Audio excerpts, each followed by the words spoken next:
forever and ever. Oh, we can be heroes just for one day.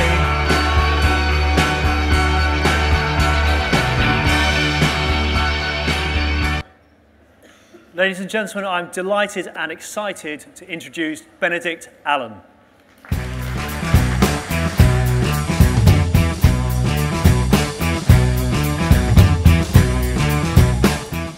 Thank you very much indeed.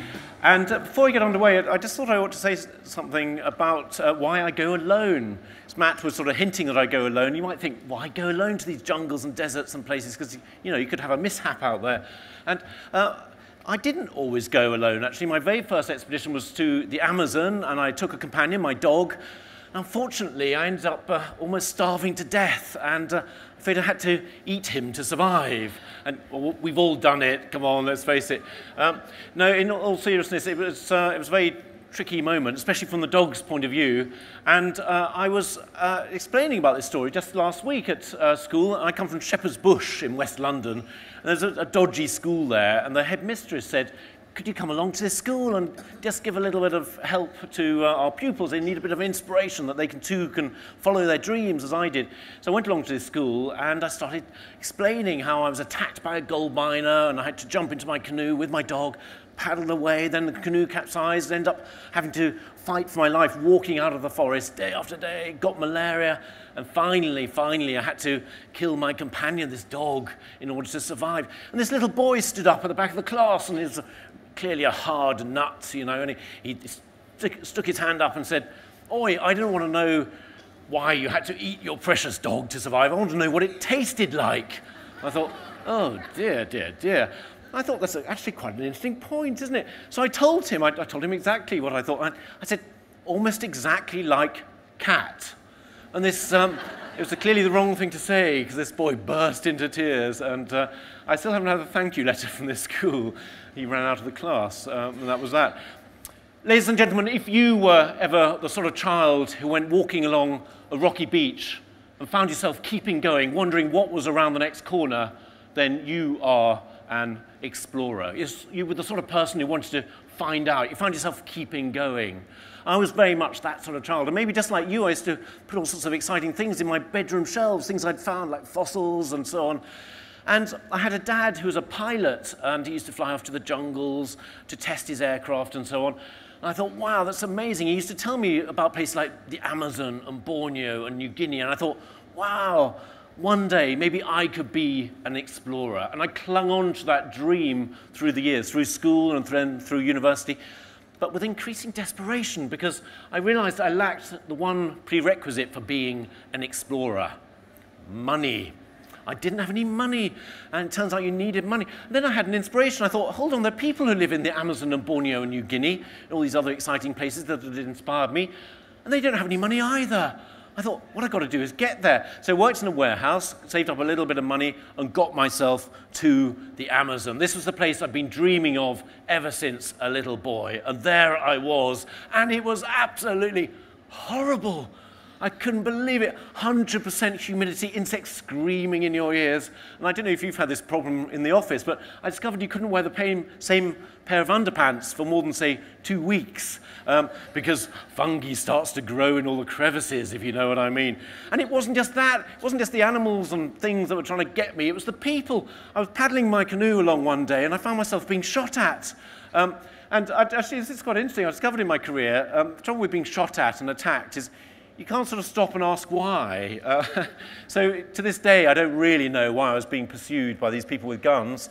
I do know now that I'd strayed into the territory of Pablo Escobar. Do you remember him? He was the big drugs baron running the Medellin drug cartel and so on. And it turns out he was hiding in the forest. This is about 6 months before he died. And anyway, I'd come a little bit too near his camp, and I was paddling along my canoe, and he'd sent 2 assassins to kill me. So I was paddling along, and bullets were going past my head. And it was quite an interesting sort of experience, actually. Obviously, being British, I didn't paddle with a sense of panic. I sort of tried to paddle along as steadily as I could. But anyway, nonetheless, these bullets were going past my head, and it was sort of, you know, food for thought. I was a bit worried. And seriously, these people were only about 20 meters behind me, and they had a big gun. They were trying to get me, and I knew the next bullet might get me square in the back, and that would be the end of me. But they kept on missing. And that was quite extraordinary. I thought, how can they miss at this sort of range? It turns out that assassins, because that's what these people were, just like in every branch of work, assassins come in different standards. You get your first-class assassin who always gets it right, always gets the job done first time. And then you get your second-rate assassin, and they more or less get it right most times. And then you get your third-rate hitman who makes a mess of it every time. And that's what I had. I was really, really lucky. I got people who were incompetent at their job. Turns out they couldn't paddle a canoe and kill someone at the same time. And it was such a relief to me, I have to say. And the ladies here would understand this. It turns out they couldn't multitask. And that's what these people's problems was. So every time they picked up a rifle to shoot me properly, the canoe would swing around to the side, and they have to have a little think, put down the rifle, pick up the paddle, straighten up the canoe again, have another think, pick up the rifle again, then the canoe would swing round the other way. I last saw these people going round and round, stuck in the shallows, and I got away with it. I jumped into this forest. And I had an extraordinary realization that day that this place that was so frightening to me needn't be a threat. It could actually be an opportunity. It could actually help me. It could be a resource, because, of course, that's what it was to the local people. It gave them their food, their shelter, and their medicine. And for me, now, it was giving me my safety, because hidden amongst those leaves, I was invisible.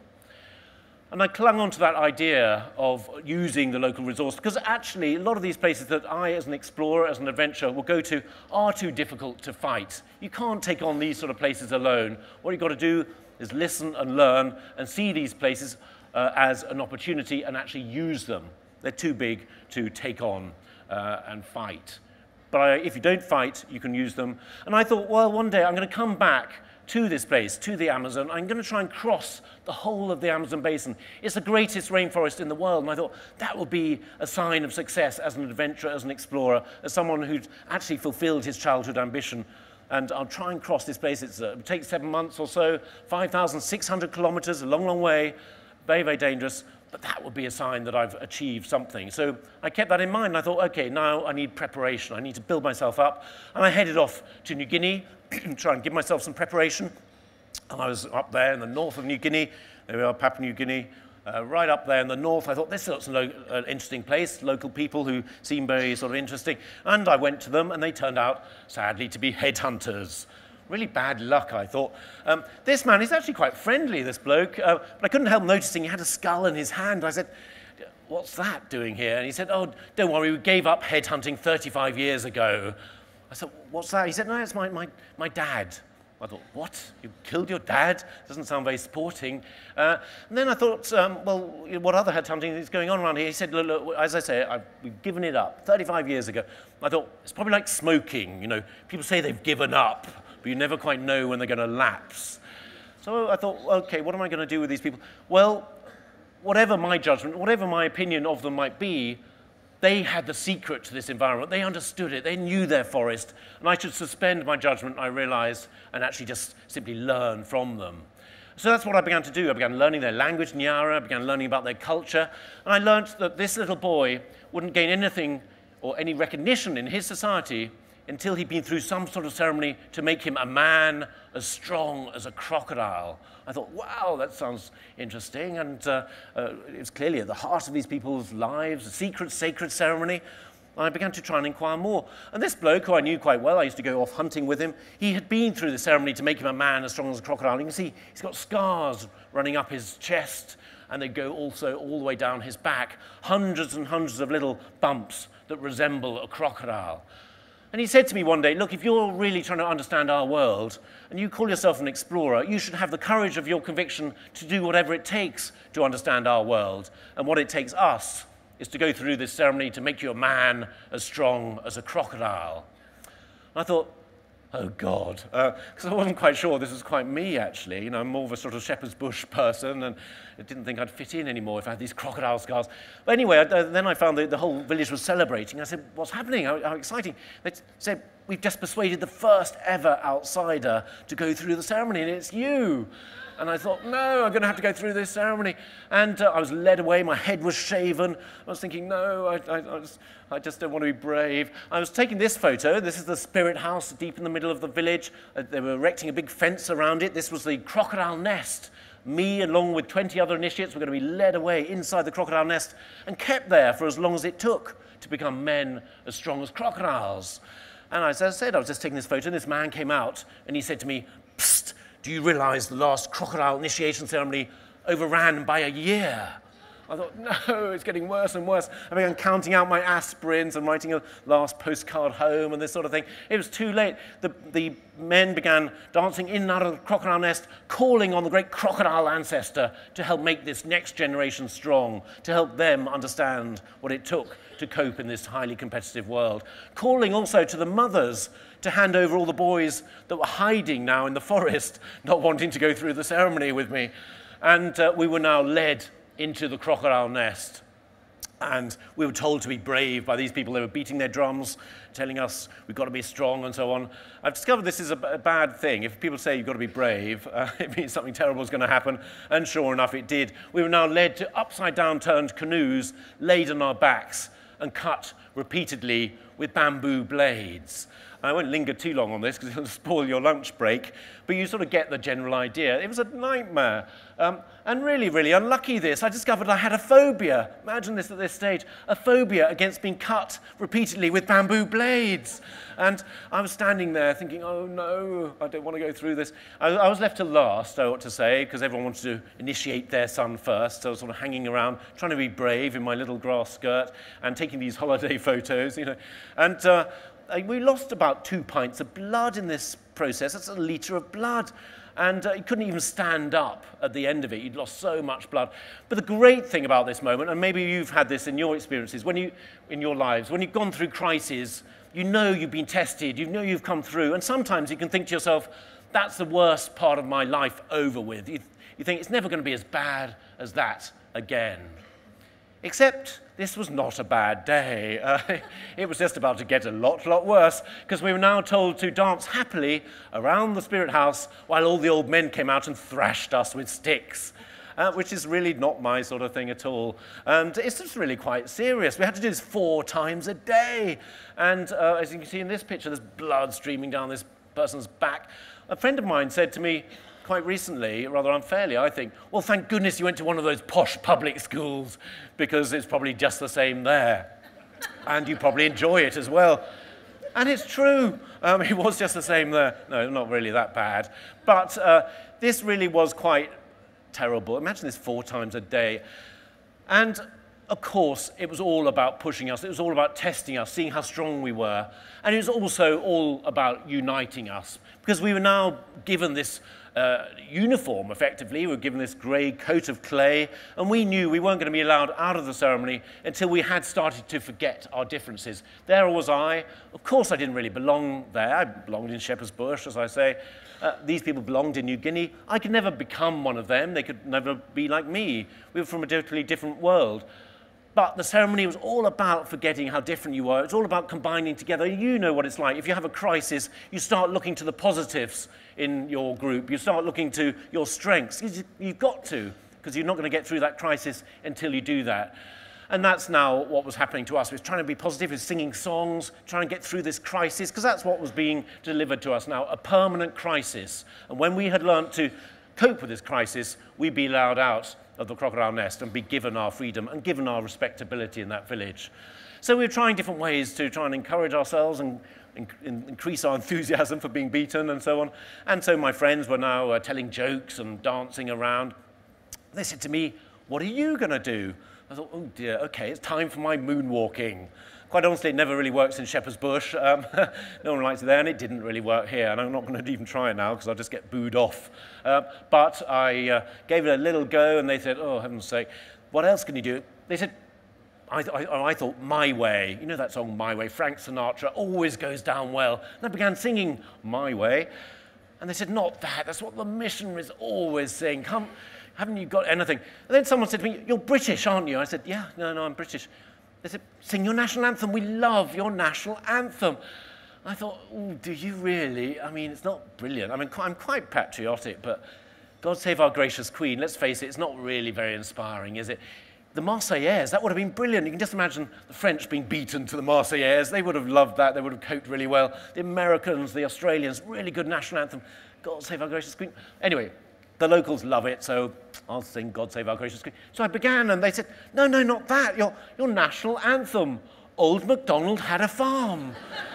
There'd been some sort of cultural misunderstanding here. Clearly the missionaries have been flogging them off with Old MacDonald Had a Farm.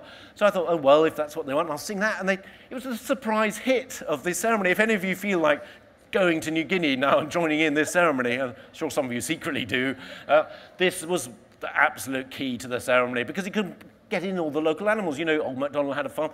I brought in crocodiles. I'm actually doing a crocodile dance here, and I've got a backing group there of drummers. There are various people positioned around who are singing all the other jungle animals, and it all went down very well.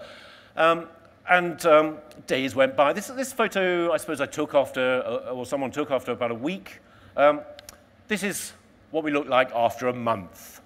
And it's one of our lunch breaks, actually. I don't know what your lunch breaks are like. This was a fairly normal day. And there was a sort of water cooler moment when someone said to me, "You're not going to forget us, are you?" I thought, forget you? I mean, scarred for life. I've been physically scarred. I'm a total wreck. How can I forget you? And this bloke said, oh, that's really great, because we'd love you to do a favor for us. And I said, yeah, of course, I'd love you to do a favor. They said, could you marry someone for us? I thought, oh dear, I don't know about you lot, I'm fairly choosy, you know, I like to choose my wife. I thought, oh, I'm not sure. They said, no, she's really, really lovely. She's called Unga, although we nickname her the gorilla. I said, no, that's both sexist and racist. We can't have any of that. And they said, no, we're only joking. She's absolutely great. Would you like to meet her? I said, well, after the ceremony, perhaps. They said, no, you don't need to wait till then. And she's dying to know what you think of her. So we've arranged for you to shake hands with her through the crocodile fence. I thought, oh, that's nice. So I walked up to the crocodile fence and put my hand out through this screen, through this arena. And I can't actually imitate Unga because her voice is too deep. But she duly crushed my hand, and I said, ow, and she said, don't worry, I'll be looking after you after the ceremony. And it's a strange thing, from that moment on, I sort of wanted the ceremony to carry on and on forever. But anyway, joking aside, and my sorry love life aside, after 6 weeks or so, we looked like this. And it's true that we don't look like we're thoroughly enjoying ourselves.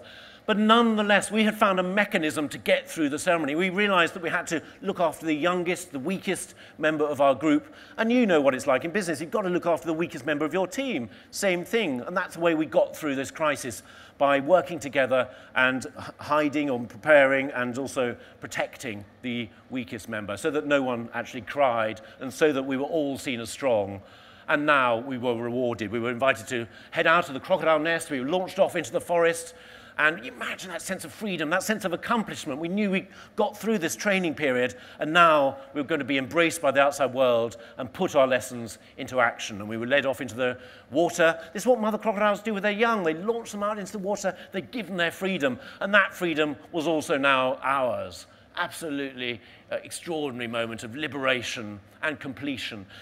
But I also knew, for me personally, this was a moment at which I ought to up my game. I ought to raise my game because, as I said, this was a sign, this was a moment of preparation, and now we had to put these lessons into action. And me as an adventurer, me as someone who wanted to go off to the Amazon, should now embrace that challenge, head out there and accomplish my dream. And that's now what I set myself to do. I went off back to the Amazon basin. Here it is. I was going to have to walk, as I said, 5,600 kilometers right the way across it, from the widest point, from the northwest in the Andes, heading through Colombia, through Ecuador, Peru, and Brazil, coming out in Mato Grosso there. So a huge, huge distance to go. And my big challenge was going to be the last 300 miles or so. All this, although not exactly easy, is not that bad because you're following the river systems down onto the main Amazon. Here, you're cutting across these big tributaries and heading out effectively through 300 miles of virgin forest. So it's going to be 300 miles alone in the jungle, and that was going to be a problem. Unless I prepared myself again to local conditions. Okay, they were the crocodile people, they understood New Guinea, but what about the Amazon? Different forest, you can't confuse the two, same general idea, But what were the local people doing in order to survive in this environment? Well, there were people called the Matsés, and I thought these sounded great, these people. They lived down in the Peruvian area, just where I needed the final launch out, alone in the forest. So I headed to the Matsés. And the Matsés had a different role model. They didn't have the crocodile, the top predator of New Guinea. They had the jaguar as their role model. The jaguar, who's the top predator there in the Amazon. And they imitated this animal. They emulated it by pretending they had whiskers. They'd insert spines into their lips to represent jaguar whiskers. They had tattoos across their face, like jaguar patterns, and painted themselves as well. So they tried to take on some of the agility, the strength, and so on of the jaguar, and perhaps take on something of its niche.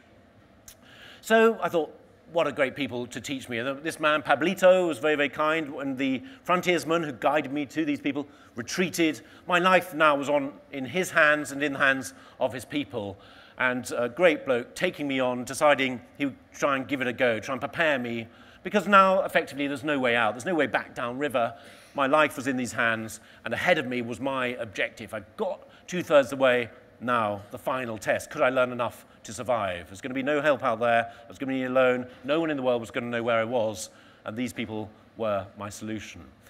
And I thought I'd learn rather like this. Pablito would be there with his bow and arrow, just as I imagined as a child. I thought, this is going to be absolutely great. I'll stand next to him. And it was like that for a little bit, for the first sort of 30 seconds. And then, unfortunately, we scared away the first bit of wildlife. A deer ran off, and then a pig ran off. And Pablito realized he wasn't actually going to manage to hunt anything with me around. I was far too big, I was far too clumsy, not adapted to this environment at all. And he had a lot of children to feed. I asked Pablito, how many children do you have? And he said, 30. But it always sounded like an estimate to me, so I don't really know the full answer. But it's true, he had a lot of children, and he decided he had to pass me on to his younger brother, otherwise he wouldn't get any food for his family. And his brother got fed up with me scaring away wildlife as well, and he passed me on to his children. It really was starting to get a little bit embarrassing. There's a 10-year-old boy there. You know what 10-year-old boys are like? Very, very proud. He was determined to make a man of me and made the great mistake of marching me out of the village in front of all his mates off into the forest to try and catch something. And he came back in tears half an hour later because I'd failed even to get all the animals that he'd lined up for me to catch. And he passed me on to his younger brother, and he was only about 5 years old. It really was looking pretty bad. He wasn't even allowed a proper adult bow and arrow. He was only allowed a toy one, and he marched me off into the forest, and he decided, far more exciting than hunting with me, was simply to hunt me.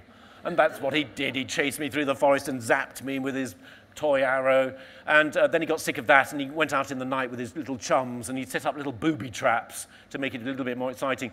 And the next day I'd go out there and I'd be hunted by him again, and then I'd fall back into one of his traps. I had to be rescued in the end by his older sister, and she was only 8 years old, this girl.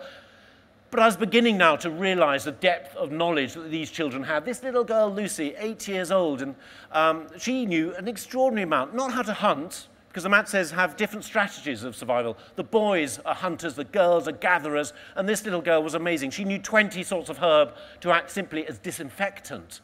To take a leaf, you put it on your finger or so if it's cut, and then you clean that cut. And so that's what she would do on a daily basis. So this place was an extraordinary place of foraging, and this girl was amazing at doing that. And she began teaching me how to eat the tips of ferns and the hearts of palms. And I realized that I had to develop a very, very clear sense of strategy for my launch out from these people. Was I going to be a gatherer? Was I going to be a hunter? How was I going to cope? Because it was dawning on me now that the whole lesson of the crocodile initiation ceremony was the opposite of what I was trying to achieve. That lesson was all about working together. My ambition was totally alien to these people because they knew you couldn't do things alone. And I was trying to do something alone. It was my childhood dream, and I was determined to pull it off, but it was against the wisdom of these people. So I was thinking about this more and more, getting more and more desperate. I do remember, by the way, that Lucy handed me something to eat one day, and I thought, oh, that's good. We've got to learn how to eat whatever you can in this place. And I realized there were no berries there. That was her usual thing that she gave me. There were no berries. Instead, there was a whole lot of maggots.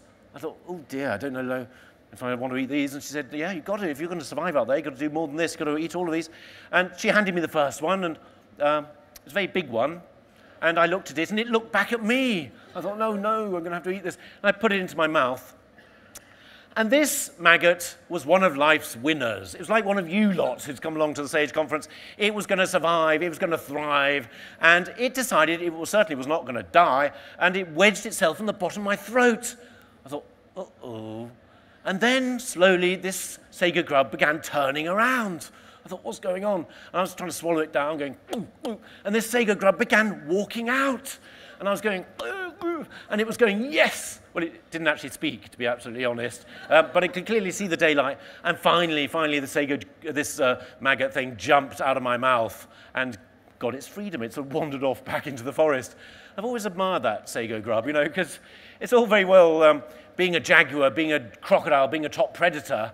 Okay, they can survive because they're big and tough and so on. But this little Sego grub, this little maggoty thing, that survived as well. So I thought that should be my role model, perhaps. But in all seriousness, time was ticking away now, and I couldn't spend much time worrying about Sega grubs. I had a real problem on my hand. I was going to die unless I learnt to survive somehow in this environment, and it was no good being anything other than first class, because that's what these people were. And I thought, how am I going to do this? And Lucy pretty well got me off the bottom rung, but I realized I had to raise my standards a little bit, and Pablito began now teaching me. He began teaching me how to do things like this, make a mouse trap. This is a mouse trap. Do you have very big mice in the jungle, I ought to say? A mouse comes along, and it triggers a mechanism, and the log comes down and flattens the mouse, and you get a flat mouse for supper. It's rather like roadkill. And I thought, well, I sort of can do this, but I was also realizing that, again, this was no good for me. I was going to be in real trouble out there unless if anything went wrong. And how was I going to manage to build mouse traps when I was going to be on the move every day, trying to hunt and so on? So how was I going to cope in this environment at all? Well, unfortunately, Pablito, well, he knew I didn't have very long out here to learn. I'd been with him a couple of months and probably only had a month left. Otherwise, my fitness would go down. And so he began moving into the final stage of my training. And I thought, I'm just not ready. But clearly, it was getting towards the end of this time of preparation. So I was getting really worried. But he began explaining to me that the forest is all about identifying allies. It's all about spotting who are your friends. That's the way you cut through the mystery of the forest. Who are your friends in this environment? Who are your enemies? Well, if you know who your friends are, then you're at least off the starting block. And so Pablito began helping me identify what was a medicine, what was a source of food in this place, getting rid of all the distractions. And my confidence began to grow. And one day, Pablito sat me down and began painting me with jaguar stripes. And I still don't know really what this meant to Pablito. It was clearly some sign of acceptance by him, by his family, by his people. But I also was pretty sure, unfortunately, that it was a sign that my graduation had come, that now it's time for me to take my courage in my hands and launch out alone into this environment where I felt, quite frankly, quite inadequate. But on the other hand, this was also very exciting. You know what it's like when you have your own project, when you're in charge, when you're in control. And I thought, if I can pull off this challenge that I've been dreaming of all these years, then it's going to be absolutely amazing because I'll be able to fulfill this. And it'll be me. Whether I succeed or fail, it'll be me who's managed to do it. So it's also quite excited launching out now into the middle of nowhere. These two people walked with me for a couple of weeks, actually, into the 200-mile stretch that was ahead of me. And they said to me, "We don't want you to die on our land." That was their final words. Not goodbye or anything. They did add one little thing as I said goodbye to them, and they walked off. You can see they've actually got tears in their eyes.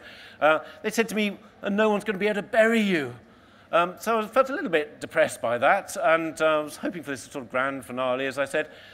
But also quite exciting. I sat myself down and began examining my plan. This is what I do when it's the crux of any expedition. When you're just about to launch out, when you're just about to commit yourself, you've got to settle your mind. So I began thinking through my strategy. And by the way, I don't think of myself as a risk taker. It seems perhaps to you that I am a risk taker. My job is precarious. It can be very dangerous indeed.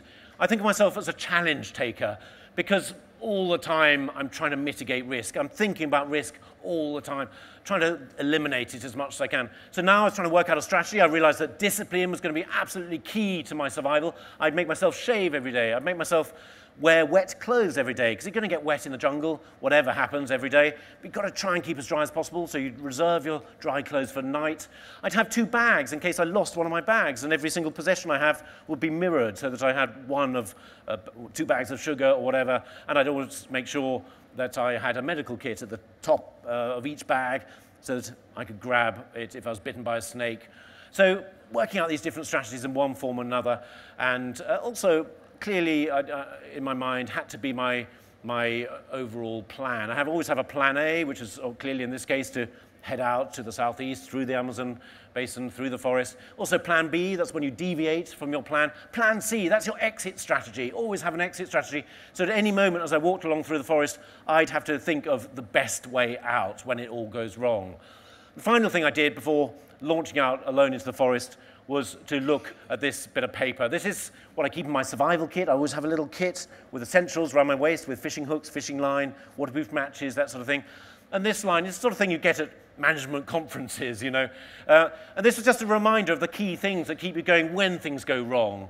Always adapting to changing circumstances, playing to your strengths, this sort of thing. And one at the bottom there, not being afraid of being ruthless or unpopular when things go wrong. Of course, you've got to help your colleagues out. And sometimes you've got to be quite ruthless in helping them get out. So all these things in my mind, just to clarify where I was, so I didn't fool myself into believing this was going to be a walk in the park. I had to be absolutely clear what I was taking on. And now, the great moment for me personally, as I set out to accomplish my dream.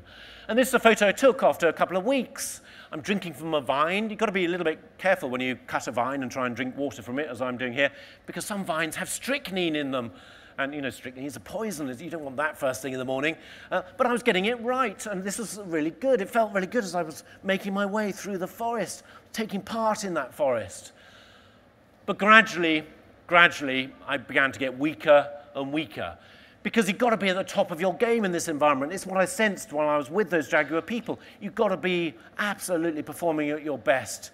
And I realized that fully when I came across this particular monkey, a spider monkey. I was trying to hunt it in the forest, and I couldn't hunt it. I was starting to lose my edge. I was a little bit weak, a little bit hungry. Because the thing is that those Matt says Indians, if they fail to hunt a monkey, they simply walk back to the village and they maybe catch a fish, or maybe they get something from their garden, or maybe they share food. I was alone out there, and as I said, if you're not at the top of your game, you can't succeed in this environment. And I had no fallback. It was totally up to me. And I realized how much in trouble I was one day when I was no longer trying to hunt a monkey like this with a bow and arrow.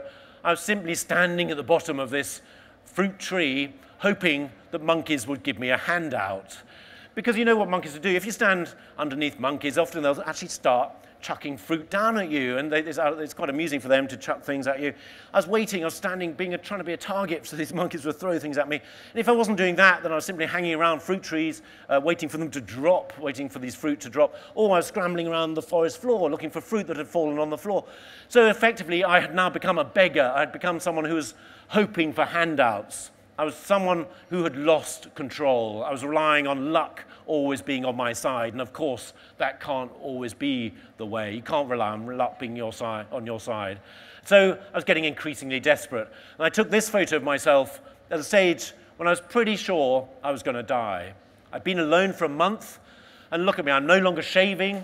I'm covered in sweat, and that sweat is a perfect medium for a lot of the nasty things in the forest. I was jokingly referring to fungi at the beginning of this talk.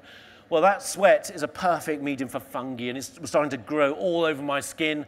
My skin was coming away in great sheets. And it's not good for your morale, you know. You look at your hand and you see that it's actually just dissolving. You feel really bad. And that psychological state was becoming ever more present and starting to cloud in on me. And I was thinking more and more desperately, I'm still carrying 2 heavy bags, but look at this environment I'm in. Those leaves there are covered in parasites. They're also covered in burns because some of those trees are raining down acids. This environment is a place of biological and chemical warfare. And it's about survival of the fittest. And if you're not fit, you get eliminated. And I knew I wasn't fit in this environment and essentially needed a miracle in order to survive. And I got it. I got given a second chance. I stumbled across this logging camp. These loggers shouldn't have been there, a legal logging camp.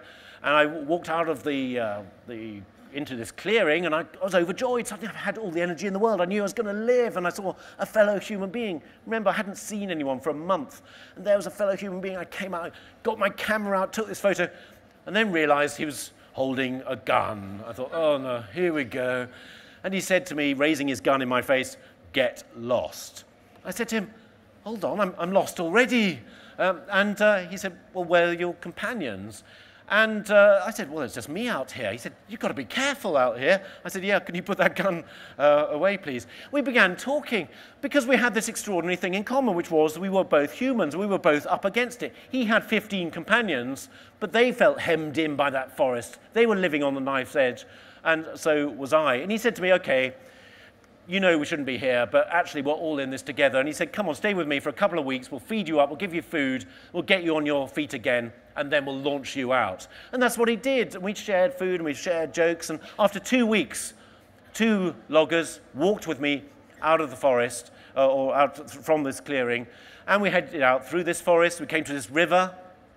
And we did what you do when you come to a river. If you're an explorer, you cut down a tree. And the 2 men kindly picked up my 2 bags. They walked across this tree, which acted like a bridge across this river. And I was just about to get on the tree myself to join the 2 men and join my 2 bags when they turned round and kicked the tree away and walked off, having robbed me and left me to die. Which was incredibly annoying, I can't tell you. I was standing there thinking, damn. And at first, I just couldn't take this in. I thought it must be some sort of interesting joke, you know, and I waited around for these people and thinking, oh dear, they're really not going to come back.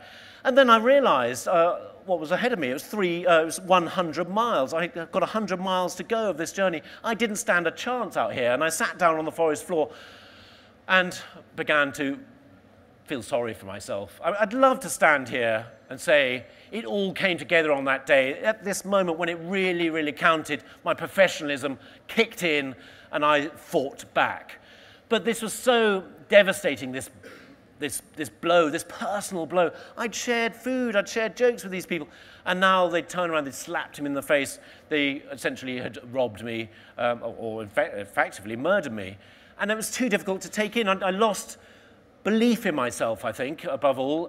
You need belief in order to bring about anything, to bring about change, in order to commit yourself to anything. I had no belief in myself because I misjudged these people. I had no belief in all the people who'd helped me because somehow it had all gone wrong. And also in these times when you think you're going to die, everyone always says, annoyingly, that we all pray in these environments, even if you don't believe in God. If you think you're going to die, you start praying as your plane starts to crash and all the rest. You start praying fervently. I couldn't even pray. I couldn't believe in God. I couldn't believe in anything because I'd messed up my career, my life. I'd let down my mum, my girlfriend, all these people waiting for me back home. But actually, the funny thing is, it takes quite a long time to die in the forest. You know, I was sort of hanging around on the forest floor thinking, right, what's going to happen next? And I still hadn't died, and I was sort of thinking, right, well, you know, another few moments passed. And I began thinking of all my loved ones. And the thing that made the difference, the thing that got me out of this ridiculous, self-centered moment, was thinking of my girlfriend. And the way I was able to reach out and imagine my girlfriend was because of my T-shirt. I happened to have borrowed my girlfriend's T-shirt. And I noticed it as I was sitting on the jungle floor. And it's a funny sort of blue T-shirt, rather sort of inappropriate. I began thinking, oh no, I'm going to be found. My body will be found one day. I'll be wearing this dreadful T-shirt. I began thinking of these sort of silly thoughts. And you might think, well, what on earth has this got to do with it?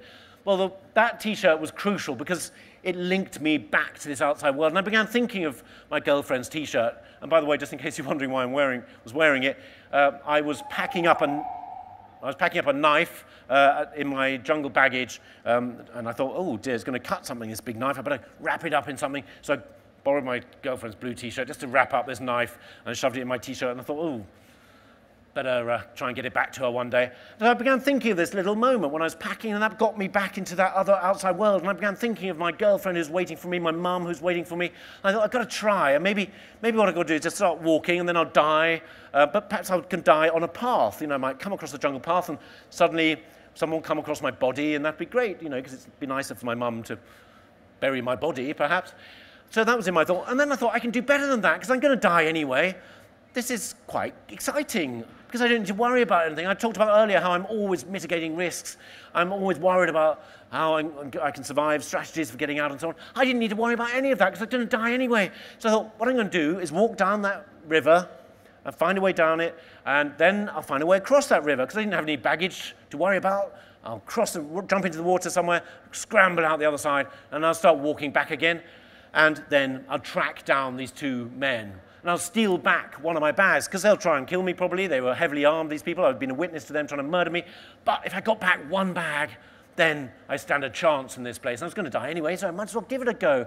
So in the bizarre way, I began believing in myself again. I thought, this is quite liberating, you know, going to die anyway, so what's there to worry about? You know, you start thinking of ways out, because you might stand a little chance. So that's what I did. I walked my way down the river, found a way across, walked back the other side, and I began tracking these two loggers, and I began thinking of that little girl, Lucy, that little 8-year-old girl. I thought, if a little 8-year-old girl can survive in this environment, maybe, just maybe I can.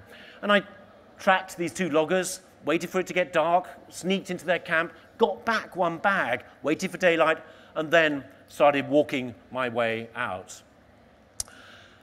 And still, I had this major problem ahead of me, 100 miles. Can you imagine how far 100 miles is through this relentless forest? It was like a labyrinth out there. And I couldn't believe I could ever accomplish 100 miles walking through this forest. But I could believe that I might be able to walk 100 paces, 100 meters, because you can almost see that through the forest. I thought, that's what I've got to do, just think of that 100 meters. And I thought, I'll count every pace, and then I'll know how far I've gone. So I got out my compass in the direction of southeast. I try and walk along that line, and then I would count every pace, and I began doing that. And every 100 paces, I notched up on a little stick. And by the end of that first day, I filled up my little stick with all these little notches. I thought, that's not so bad. And I began to believe in myself a little bit more. I thought, I'm going to get a bigger stick. And so I got a bigger stick. And that next day, I began counting 100 paces, made a notch, 100 paces. And gradually, I began to get back a sense of belief in myself, because it's very difficult to visualize your progress in this sort of place where you've been bombarded by life forms, 100 miles of it. I couldn't see the end of my journey in any day. It was just blackness ahead of me. But now on my stick, I could visualize my goal. I could visualize my dream again. I thought that's where I wanted to be when I was a little boy, the end of that stick. I could see my place along that stick. I could visualize myself as being a third of the way, or a quarter of the way, or 2/3 of the way. I could see my progress towards my dream again. And I began to get back a great sense of belief. I began walking with better purpose. I began performing much better, and began to people this environment. And I said, you can't do it alone, but of course I wasn't totally alone in this environment. I had all these memories in my head, all these lessons in my head for the crocodile people, the jaguar people. And I began imagining Pablito, imagining those crocodile people and all their lessons. Began moving with better purpose, began shaving again, began performing better, looking for rivers that I could hunt from, and I fished for piranhas with my socks and so on. So making pretty well good progress towards the end of my journey. And I can't say it was a total, you know, it wasn't a lovely, joyful experience every day. I made bad mistakes. On one occasion, I was almost killed by this snake. It's a lance head, one of the most dangerous and aggressive snakes in the Amazon. Every day I was having to clear my camp before I slept in order to get rid of scorpions, get rid of spiders, get rid of snakes, so they didn't kill me in the night. Unfortunately, I was a little careless, and this snake attacked me, and I had to chop it in half, sadly. I don't like killing snakes, but unfortunately I had to. But you can see also in this photo, I fashioned a spear out of wire, out of bamboo, and so on. And so this ability to use the forest was now starting to pay enormous dividends. So I worked my way through the forest, embracing it and using it as a resource. And finally, daylight, and I was out. And it's not exactly Indiana Jones, is it? I mean, it's not a heroic picture of a great hero. But I got away with it. I'd more than got away with it. I actually pulled off this dream that I'd been trying to accomplish for 10 years. I'd lost my shoes. They'd rotted away, my big jungle boots, as had the socks, and my trousers had also rotted away. But you can see I'm not in bad condition, and in fact I'm shaved and so on. So I was keeping myself together, and had got away with it. The only bit of clothing, actually, that had done quite well, I ought to say, was my girlfriend's T-shirt, which you can see there. But that, to me, is what it's all about. Not my girlfriend's T-shirt, but goals and challenges and dreams. And you may say to yourself, why does he do it? I mean, I can imagine it once, but why again? Why keep on doing it? Well, that's what it's all about for me. It's all about puzzles. It's all about these challenges. And the journey continues. It might not just be crossing the Amazon basin. It might be trying to cross up through Namibia, trying to find a way to tackle this great puzzle. No one had walked the full length of Namibia up through the Namib Desert, but I managed to find a way to do that. In Siberia, traveling 1,000 miles with a dog team to try and cross the Bering Strait. Again, different challenge. Or trying to walk across the Gobi Desert with camels, 6 weeks alone.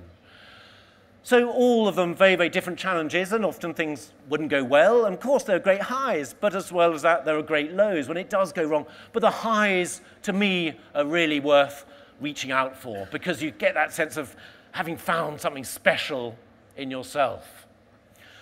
And you may say to yourself, it's just not me. You know, one of my hobbies is wrestling with crocodiles. You may say, I just don't like wrestling with crocodiles.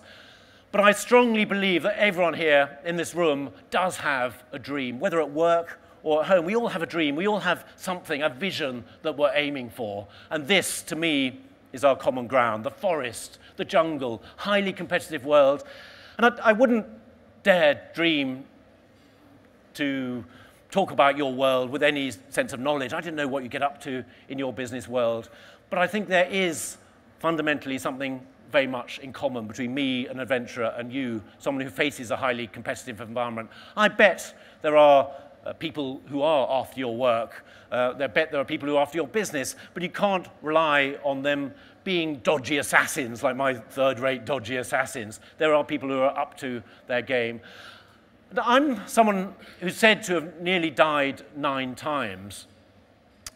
But the fact of the matter is that I didn't die. And the reason why I didn't die on any of my expeditions till now is, I think, due to 2 things. One is belief. I've talked about belief a little bit, how important it is to have belief, not just in yourself, but in your project and in your ability to pull off that project. But also preparation. I made sure I had some of the best preparation in the world, and these amazing people, the crocodile people who taught me the importance of working together and so on. The jaguar people who taught me how to use resources to the maximum, whether you're a gatherer or whether you're a hunter.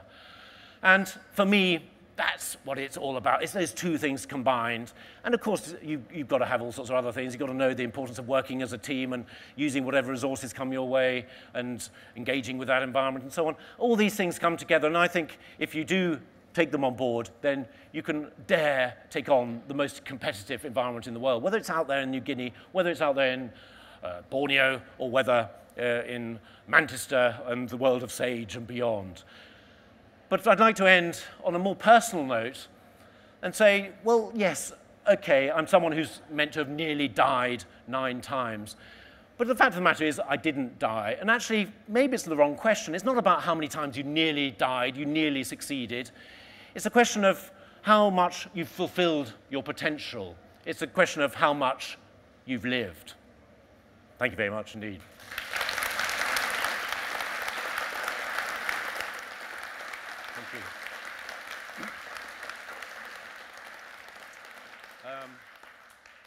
Yes, I think there's a bit of time for questions. And in fact, there are questions. Oh, dear. Oh, they're streaming in questions. I'm not very good at this technology stuff. You might have got the idea I'm a techno person. Don't think you have, actually. I'm not a technical person. I go off into the middle of nowhere without backup, without GPS, without anything very much, because to me it's all about, obviously, using that resource. But here I am confronted with all sorts of exciting technology. Question from Richard, who asks, do you still have your crocodile scars? Where's Richard? Oh dear. I do have my crocodile scars. This happened quite a long time ago, 20 years ago. They've sort of faded, but not as much as my mum would have hoped. So I've got these hundreds of scars up and down my chest and back. And you know what?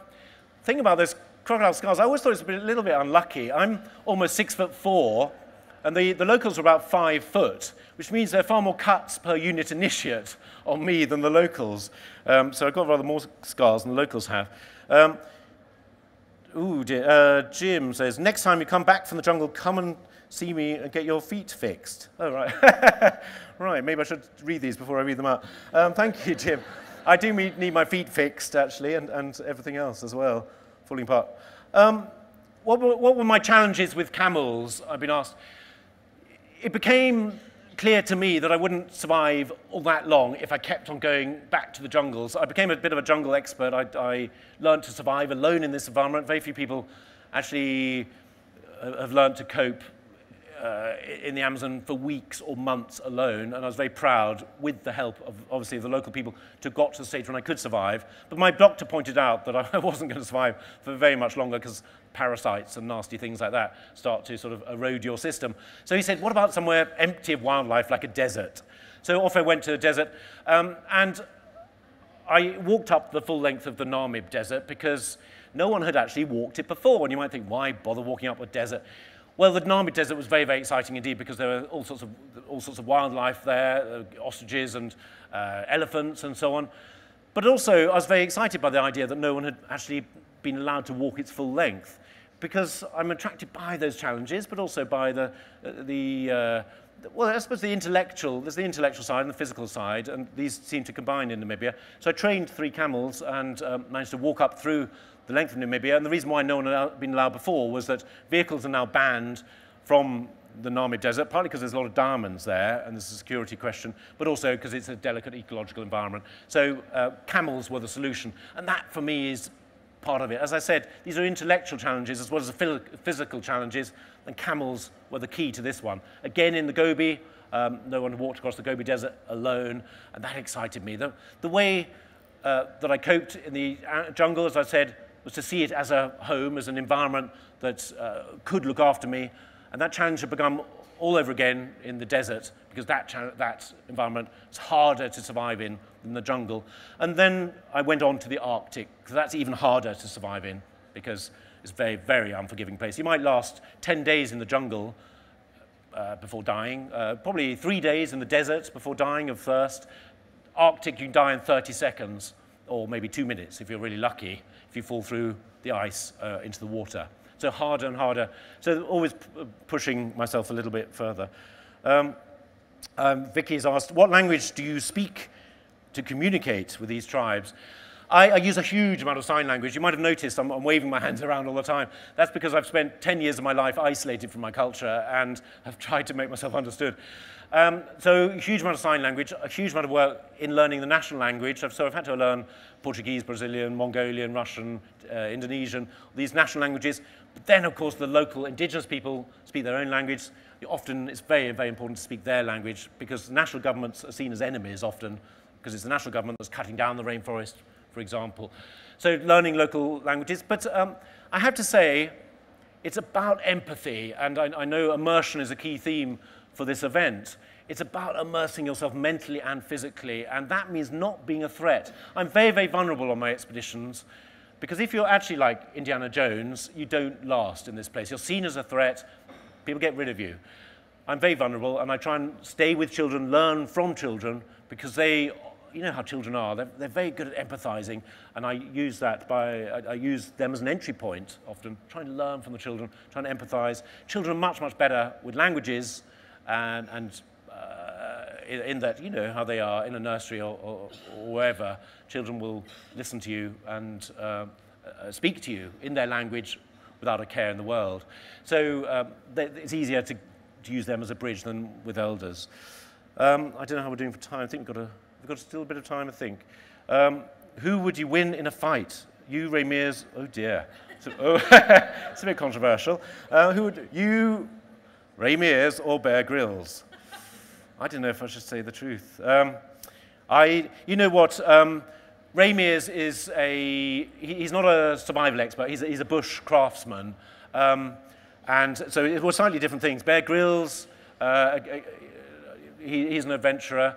We're all slightly different things. I'd say I have the most experience of survival. As I said, I keep on saying rather repetitively, I'm someone who's almost died 9 times. The core of survival is not your skills, your physical skills, it's about belief. And that goes for any one of us. It's about that conviction, it's about that passion, it's about that ability to lift yourself mentally and think that tomorrow can be a better day, that you will get through the pain, you will get through the agony, you will see a better future. And that's a mental condition, and there's a certain amount of preparation you can do as like a soldier. Soldiers prepare for fighting, But in my case, obviously in the deserts or jungles or Arctic, it's about that training and also the experience you build up in these environments. So I'd say that I have by far the most experience of almost dying and pulling myself out of these situations. But they have special techniques and special things. Remy is extraordinary as a man who's able to make fires and things, which I certainly cannot do. What happened to your girlfriend? Is it time to leave the stage before I have to absolutely confess, oh dear, that T-shirt wasn't the T-shirt of my wife, who I went on to marry a different girl. I suppose on a more serious note, although it was fairly serious as far as my wife's concerned, in a more serious note, it was very, very difficult to have a relationship in all my years of being this sort of explorer. I didn't have a sat phone. I didn't have any communication with the outside world. And I really wanted to be this explorer character, and that meant making sacrifices. You've all made sacrifices for your dreams, and part of that meant I really couldn't have many serious relationships. I had to keep on going with this career if I was going to succeed at all in making a living, I suppose, but also mentally, if I was going to enable myself to let go of my world, immerse myself in this environment, then I had to be able to do it and leave relationships behind. And to be fairer to girlfriends, it meant often not entering into a great relationship. So that's just part of the job. I think probably time has run out now. And so just like to thank you one more time, and good luck with your own adventures, your own jungles. We all are survivors, and we all are pioneers. And I hope this hasn't seemed too removed from your world in Manchester and beyond. Thank you.